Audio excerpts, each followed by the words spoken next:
Assalamualaikum warahmatullahi wabarakatuh. Sebelumnya saya ucapkan kepada Bapak dosen penguji UKIN. Perkenalkan, saya Khalid Nasrullah Rifai dari MTS Al-Fatah Temboro, Magetan. Yang mana saat ini saya sedang mengikuti program PPG di Universitas Maulana Malik Ibrahim Malang. Sebelum memasuki pelaksanaan UP, maka tugas yang harus saya selesaikan adalah pembuatan video praktek pembelajaran.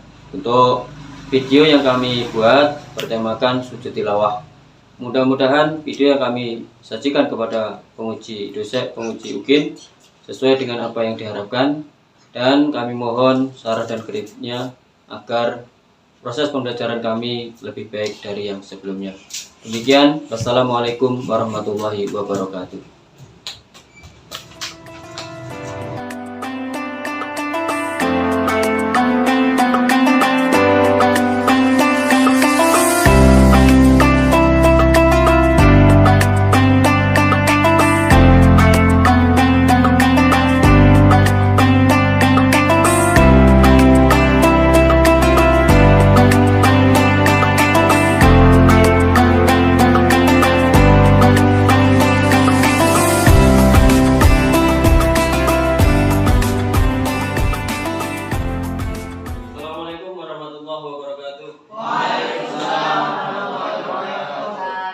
Alhamdulillah, pagi hari ini kita bisa berjumpa lagi untuk melanjutkan materi selanjutnya.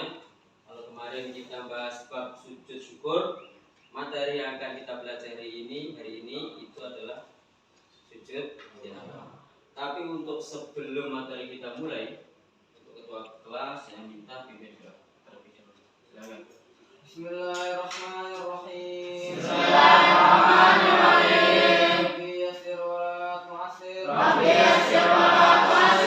Tamim lana minka bil khair. Wa tamim lana minka bil khair. Ya khairan nasirin. Wa ya khairan nasirin. Rahmatika ya arhamar rahimin. Bi rahmatika ya arhamar rahimin. Alhamdulillahi rabbil alamin. Alhamdulillahi rabbil alamin. Ya, terima kasih. Mudah-mudahan doa hari ini membawa keberkahan kepada kita sehingga dimudahkan oleh Allah untuk memahami materi di pagi hari ini. Untuk memastikan bahwa kalian ini sudah betul-betul siap untuk belajar, saya ingin tes. Tes keterampilan. Nanti kalau saya bilang kanan, angkat tangan kanan. Kalau saya bilang kiri, angkat tangan kiri. Nanti kalau saya bilang kanan, berarti angkat kanan berapa kali sesuai dengan ucapan saya. Kiri, kanan, kiri kanan. Terima kasih. Kompak. Berarti konsentrasi kamu itu sudah ada di sini. Kadang orang itu sudah masuk di kelas, tapi orangnya di sini, tapi pikirannya masih di warung, masih jalan-jalan, masih ngobrol sama temennya, macam-macam. Maka kalau tadi saya bilang seperti itu, kalau sudah kompak, berarti sudah ada di sini. Jasadnya di sini, pikirannya juga di sini. Alhamdulillah. Sudah makan, sudah sarapan. Alhamdulillah. Pakai apa? Nasi goreng, nasi pecel, nasi jotos. Mau nasi pecel, mau nasi jotos, yang penting alhamdulillah sudah sarapan. Karena sarapan ini penting juga supaya apa? Jasmani kita, tubuh kita terus mendapatkan makanan sehingga ada kesehatan dalam tubuh. Baiklah, kalau begitu kita akan lanjutkan. Siap ya? Materi hari ini adalah sujud tilawah. Coba untuk antum baca dulu pengertian daripada sujud tilawah. Nanti saya jelaskan. Silakan baca. Ketentuan sujud tilawah. Manusia tidak memiliki kekuatan dan kemampuan apapun tanpa pertolongan Allah Subhanahu wa taala. Dan pernyataan demikian tidak ada alasan bagi kita untuk sombong dan congkak, sebab kita tidak memiliki apa-apa. Semua yang ada hanyalah titipan Allah yang suatu waktu akan diambil olehnya. Pengertian dan dalil sujud tilawah. Menurut bahasa tilawah berarti bacaan, sedangkan menurut istilah sujud tilawah ialah sujud yang dikerjakan pada saat membaca atau mendengar ayat-ayat sejadah dalam Al-Quran. Sujud tilawah dilakukan untuk menyatakan keagungan Allah Subhanahu wa taala dan sekaligus pengakuan bahwa diri kita ini sangat kecil dan lemah di hadapan Allah Subhanahu wa taala. karena Allah Subhanahu wa taala adalah sang pencipta alam semesta dan pemberi semua anugerah yang kita miliki. Dari Abu Hurairah ya Rasulullah SAW bersabda, "Idza qara'a ibnu Adam as-sajdata fasajada qala syaitanu yabki yaqulu ya wailahu wa fi riwayat Abi Hurairah ya waili umira ibnu Adam bis-sujudi fasajada falahu al-jannatu wa umirtu bis-sujudi fa abaitu falyannar." Jika Adam membaca ayat sajadah lalu dia sujud, maka setan akan menjauhinya sambil menangis. Setan pun akan berkata-kata, "Celaka aku, anak Adam disuruh sujud, dia pun bersujud, maka baginya surga. Sedangkan aku sendiri diperintahkan untuk sujud, namun aku enggan, sehingga aku pantas mendapatkan neraka." Riwayat Muslim. Hukum sujud tilawah adalah sunnah, namun apabila dalam sholat jamaah, makmum wajib mengikuti imam. Artinya jika imam membaca ayat sajadah lalu bersujud, maka makmum wajib ikut sujud. Tetapi jika imam tidak sujud, maka makmum pun tidak boleh sujud sendirian. Nabi bersabda, "Kana yaqra'ul Qur'ana fa yaqra'u suratan fiha sajadatun fa yasjudu wa nasjudu ma'ahu hatta ma yajidu ba'duna mubi'an li makani di hati." Nabi SAW pernah membaca yang di dalamnya terdapat ayat sajadah. Kemudian ketika itu beliau bersujud. Kami pun ikut bersujud bersamanya sampai di antara kami tidak mendapati tempat karena posisi dahinya. Hadis riwayat Bukhari dan Muslim. Syarat dan rukun sujud itu. Ya. Sudah dengarkan semua tadi? Nah, sekarang coba yang tadi sudah dibaca di antara kalian siapa yang bisa mengulangi atau mengartikan arti sujud tilawah itu apa? Silakan. Sujud tilawah adalah sujud yang kita kerjakan apabila kita mendengarkan ayat sajadah. Nah, sujud tilawah itu sujud yang dilakukan ketika kita mendengar atau membaca ayat. Itu adalah sujud tilawah. Jadi sujud tilawah itu adalah sujud yang dilakukan ketika seseorang mendengar atau membaca ayat. Maka dari ini nanti akan kita pelajari mengenai sujud tilawah secara panjang dan lebar. Maka untuk itu topik pembahasan materi kita hari ini kita harus betul-betul paham apa itu arti dari sujud tilawah. Kemudian hukumnya sujud tilawah itu bagaimana? Selanjutnya sebab-sebab sujud tilawah. Kapan kita diperbolehkan untuk melakukan sujud tilawah? Kalau itu semua sudah kita ketahui, untuk syarat dan rukunnya bagaimana agar sujud tilawah yang kita kerjakan betul-betul sah sesuai dengan syariat. Yang terakhir doa sujud tilawah. Setiap sujud itu ada doanya. Doa sujud syukur ada, doa sujud tilawah juga ada. Nanti doa sujud tilawah ini semua juga harus betul-betul paham dan bisa hafal. Yang terakhir kita tahu hikmah kenapa kita diperintahkan, disunahkan untuk mengerjakan sujud tilawah. Nah, tadi sudah disampaikan oleh kawan kita bahwa sujud tilawah itu adalah sujud yang dilakukan ketika seseorang mendengar atau membaca ayat sajadah. Itu pengertian daripada sujud tilawah. Sujud tilawah, ayat sajadah di dalam Al-Quran itu jumlahnya ada berapa? Ada 15 ayat. Tidak dikurangi, tidak ditambah. Ya. Ayat sajadah di dalam Al-Quran itu jumlahnya ada 15. Kita nggak boleh nambahi, kita juga tidak boleh mengurangi. Bukan menentukannya seperti itu. Mengenai hukum sujud tilawah itu adalah sunnah sesuai dengan sabdanya Nabi Muhammad SAW. Karena yang qra'u alaina Al-Quran fa idza marra bi sajdah kabbara wa sajada wa sajadna ma'a. Ini yang diriwayatkan oleh Sayyidina Umar. Jadi hukum sujud tilawah, hukum daripada sujud tilawah itu adalah sunnah. Kalau kita kerjakan kita akan dapat pahala, kalau kita tinggalkan kita akan dapat tidak dapat apa-apa. Karena hukumnya adalah sunnah. Maka lebih baik ya kita lakukan. Dalam melakukan sujud tilawah, karena sujud tilawah ini adalah mendengar atau membaca ayat sajadah. Kadang orang membaca Al-Quran di luar sholat, kadang membaca Al-Quran di dalam sholat. Apalagi kalau pas sholat tarawih itu di tempat kita sering melakukan sholat tarawih itu berapa juz? Satu juz. Hampir kita ketemu dengan ayat sajdah. Ketika kita posisi dalam sholat, ini kalau kita jadi makmum, imam membaca ayat sajdah, kemudian imam sujud, tertib kita apa? Ikut sujud. Jika kita tidak ikut sujud imam, maka sholat kita sah. Maka kalau kita jadi imam, kalau kita jadi makmum, terus imam sujud tilawah, yang benar adalah kita ikut sujud tilawah bersama dengan imam. Kalau imamnya tidak sujud, padahal kamu tahu kalau itu ayat sajdah, apa yang harus kamu lakukan? Apakah kamu sujud sendiri, apa tetap ikut imam? Ya kita ikut imam. Posisi sholat kita sebagai makmum, apa yang dilakukan imam kita ikut. Imam sujud tilawah ya kita ikut, imam tidak ya kita tidak usah ikut. Jangan mentang-mentang kita tahu imam tidak mau sujud terus kita sujud sendiri. Nah, itu keliru, nanti sholatnya malah batal.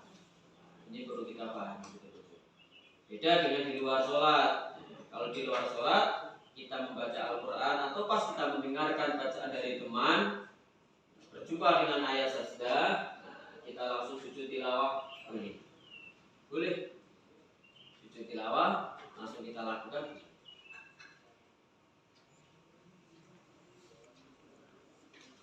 Ini kalau misalkan pas kita baca Al-Quran kemudian kita nggak sujud, ya nggak apa-apa. Yang lebih baik adalah sujud tilawah, karena kalau kita melakukan sujud tilawah, setan melihat kamu sujud tidak akan lari-lari sampai terpencil. Ini jumlah ayat yang terdapat. Ini adalah ayat yang ada sajdah, mulai dari surat Al-A'raf sampai surat Al-Alaq, ayat yang terakhir, ayat nomor 19.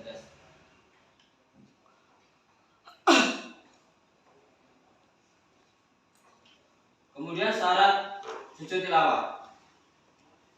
Syarat sujud tilawah yang pertama adalah suci dari najis dan hadas. Karena yang kita baca ini apa? Al-Quran. Kita waktu sholat ya jelas posisi kita harus suci dari najis dan kita pas baca Al-Quran sendiri pun juga harus suci dari najis, suci dari hadas. Maka syarat sujud tilawah. Kemudian menghadap kiblat. Ada orang sholat membelakang kiblat nggak? Menutup aurat, kemudian ditutup. Kalau laki-laki dari mana sampai mana, kalau perempuan dari mana sampai mana. Ketika di dalam sholat maupun ketika di luar sholat. Ketika mendengar atau membaca ayat sajdah, setiap ayat sajdah yang kamu baca atau kamu mendengarnya, maka disunahkan. Di sini kita disunahkan untuk membaca ayat, melakukan sujud tilawah. Kemudian rukun sujud tilawah yang pertama adalah niat. Ini tidak boleh ditinggalkan. Innamal a'malu binniyat. Kemudian takbiratul ihram, seperti takbir ketika sholat. Habis takbir, kemudian sujud dengan membaca doa sajdah wajhiyah lilladzi khalaqahu wa syaqqa samahu wa basaru bi hauli wa quwwatihi fa tabarakallahu khaliqin. Sujud kemudian memberi duduk terus salam. Yang terakhir adalah takbir. Ini adalah rukun. Jadi syarat dan rukun ini tidak bisa ditinggalkan karena ini adalah satu paket. Orang cuma ngambil syaratnya toh nggak boleh. Orang cuma ngambil rukunnya juga tidak boleh. Ya, ibarat kamu mau melamar suatu pekerjaan. Di dalam prosedurnya akan tertulis kalau kita ingin jadi suatu karyawan maka harus memenuhi syarat. Syarat sah jadi karyawan. Harus punya ini, harus punya itu, macam-macam. Nanti kalau syarat ini sudah dikumpulkan, baru kita kasihkan sama orang yang punya perusahaan, dicek. Nanti kalau sudah diterima, baru kita mengikuti aturan yang ditetapkan oleh perusahaan. Namanya adalah rukun. Ini adalah dua hal yang tidak bisa dipisahkan. Kita cuma ngambil syaratnya tok, nggak boleh. Kita cuma ngambil rukunnya tok juga tidak. Kalau syarat ini dikerjakan di luar, ya, di luar suatu pekerjaan, tapi kalau rukun itu dikerjakan di dalam. Syarat wudu sama rukun wudu beda. Syarat wudu itu dikerjakan sebelum orang melakukan wudu. Tapi kalau rukun wudhu itu dikerjakan ketika kita wudhu, mulai dari niat sampai tertib. Itu namanya adalah rukun. Orang mengerjakan sesuatu harus pakai niat. Kalau tidak ada niat maka apa yang dia kerjakan tidak. Jadi nama amalu. Kemudian kenapa kita harus mempelajari atau memahami daripada sujud tilawah? Karena yang pertama kita dijauhi oleh setan. Ini yang pertama. Orang setan itu ketika melihat anak Adam sujud, maka setan itu akan lari terbirit-birit sampai kencing-kencing. Maka jangan bosan ya, kita melakukan sujud syukur, sujud tilawah, sujud dalam sholat. Ketika Nabi Adam diciptakan, ketika disuruh sujud maka Nabi Adam juga. Ketika setan setelah diciptakan suruh sujud sama Nabi Adam, setan itu tidak mau karena merasa lebih hebat, sombong. Maka termasuk hikmahnya adalah kita akan dijauhi oleh. Kalau orang itu nggak pernah sujud, nggak pernah melakukan sujud baik di dalam sholat maupun di luar sholat. Sujud di luar sholat itu apa? Sujud di luar sholat ya sujud ketika kita mendapatkan nikmat, termasuk sujud syukur, sujud tilawah, itu sujud yang dikerjakan di luar sholat. Tapi kalau sujud ketika sholat ya sujud seperti ketika sholat. Orang itu kalau tidak pernah melakukan sujud, maka setan mudah masuk ke dalam hatinya, mudah masuk dalam hatinya, mudah membujuki, merayu, sehingga kita mudah tergoda dengan tipu daya, mudah untuk melakukan perbuatan buruk, mudah melakukan perbuatan maksiat. Orang itu kalau melakukan perbuatan maksiat, hatinya itu terasa nikmat, senang. Tapi kalau orang itu ada rasa takut dengan dosa, melakukan satu perbuatan maksiat, lain tobat, lain maca istighfar, itu tidak pernah berhenti. Karena takut dengan dosa dan azabnya. Kedua, kita terhindar dari godaan yang menuju kedurhakaan. Terhindar. Kita nggak ingin lah jadi anak yang durhaka.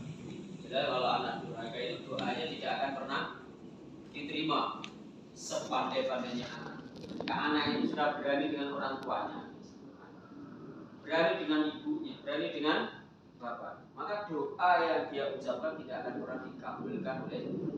Maka orang tua itu hati-hati, jangan sampai kita menyakiti atau membuat orang tua kita itu sakit hati.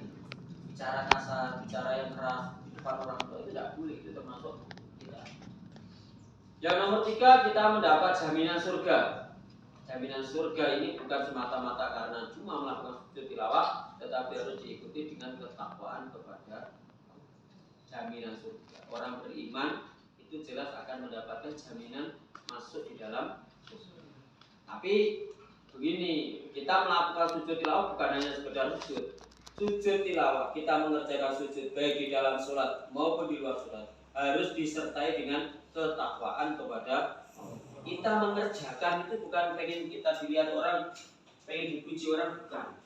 Kita mengerjakan semua. Kalau di sini disertai dengan ketakwaan kepada Allah, berarti niat kita hanya niat mencari ridhonya Allah. Kalau perbuatan-perbuatan itu kamu niatkan untuk mencari ridhonya Allah, dan Allah ridho dengan apa yang kamu lakukan, maka sedikit amal kita, walaupun kecil amal kita, tapi diridhoi oleh Allah, diterima oleh Allah, akan menjadi amal yang sangat besar. Tapi sebaliknya, kalau amal yang besar tapi tidak disertai dengan niat yang benar, malah pengen dipuji, malah pengen menunjukkan dirinya orang hebat, itu kan akhirnya kan muncul sifat sombong. Kalau orang itu muncul sifat sombong, maka apa yang terjadi? Kalau misalkan dia muncul sifat sombong, ya perbuatan-perbuatannya tidak akan ada nilainya, sehingga terbuang sia-sia. Nih, bacaan sujud tilawah, ini bacaan sujud tilawah ini semua harus dihafalkan. Sajada wajhiya lilladzi khalaqa wa syaqqa sam'ahu wa basarahu fi hali wa quwwati fa tabarakallahu ahsanul khaliqin. Sekarang serentak bareng-bareng dibaca 3 kali. Yuk, dimulai. Kelas bareng-bareng pimpin. Sajada wajhiya lilladzi Sajada wajhiya lilladzi khalaqahu wa syaqqa sam'ahu wa basarahu khalaqahu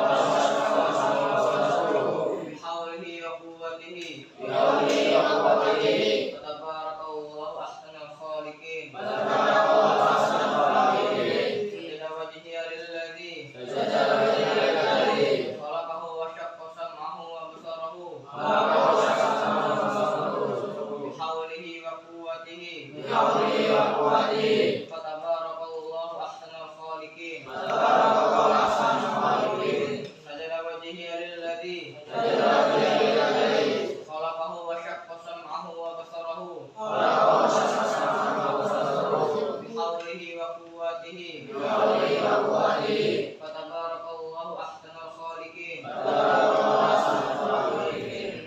Oh, ini dihafalkan. Atau mungkin yang tadi yang barusan kamu baca yang sudah hafal aja. Yang sudah hafal. Atau kamu baca. Coba dibaca dalam hati masing-masing. 1 menit, 2 menit. Hafal.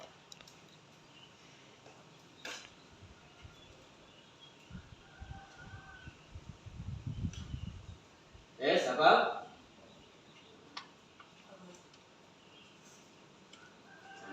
Sajada wajhihi lillazi khalaqahu wa syaqqa sam'ahu wa basarahu bi haulihi wa quwwatihi fatabarakallahu ahsanul khaliqin.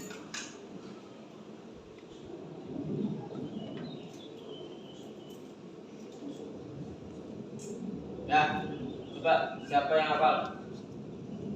Coba, ya. Sajada wajhihi lilladzi khalaqahu wa syaqqa sam'ahu wa basarahu bihaulihi wa quwwatihi. Fatabarakallahu ahsanul khaliqin. Ya, terima kasih ketua kelasnya dokter. Nih, doa sujud tilawah ini buat besok semua harus dihafalkan, disetorkan satu-satu beserta ayat-ayat sajdah mulai dari surat Al-A'raf sampai surat Al. Tugas kamu adalah menghafalkan sujud tilawah doanya beserta ayat-ayat sajdah yang jumlahnya ada 15 ayat. Dihafalkan. Terus besok pertemuan berikutnya disetorkan ke sana. Disetorkan maju satu-satu ataupun dua-dua. Siap? Insyaallah. Ini cukup materi kita. Mungkin ada pertanyaan sebelum saya tutup. Ada yang mau ditanyakan atau ada yang belum paham sama sekali silakan. Sebelum saya tutup materi pagi hari ini. 1, 2, 3, 4, 5, 6 cukup. Semuanya berarti sudah tahu, sudah paham. Alhamdulillah. Nanti kamu ulang lagi di rumah, kamu belajar lagi di rumah agar apa yang hari ini kita pelajari biar lebih paham lagi, biar lebih ingat lagi sehingga tidak lupa salah.